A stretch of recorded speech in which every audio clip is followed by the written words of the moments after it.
sekelompok mahasiswa di DPRD Makassar beberapa waktu lalu berbuntut hukum.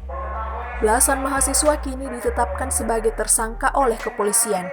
Sedikitnya 13 dari 16 mahasiswa yang sebelumnya diperiksa menyandang status tersebut. Sementara 3 lainnya hanya berstatus sebagai saksi. Penetapan status tersangka itu adalah buntut dari pengerusakan saat aksi berlangsung. Ke-13 mahasiswa yang berstatus tersangka tersebut kini telah menjalani penahanan di Polrestabes Makassar. Telah dilakukan pemeriksaan terhadap 16 oknum mahasiswa, 13 diantaranya sudah ditetapkan sebagai tersangka. 3 orang ditetapkan sebagai saksi. Kemudian kenapa dikatakan sebagai saksi yang 3? Karena pada saat setelah kejadian baru dia muncul, jadi dia tidak terlibat dalam hal perusakan di ruang paripurna. Pasal yang disangkakan itu 406 ya, perusakan.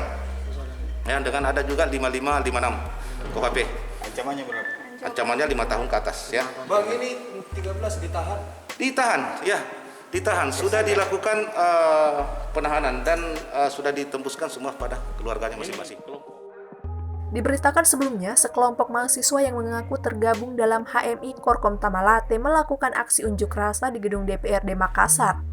Dalam aksi itu, beberapa massa aksi sempat terekam melakukan pengrusakan saat masuk di ruang paripurna. Pengrusakan dilakukan karena massa merasa kesal tidak satupun anggota DPRD yang merespon aksinya. Dari Makassar, Arman Fajar.co.id melaporkan.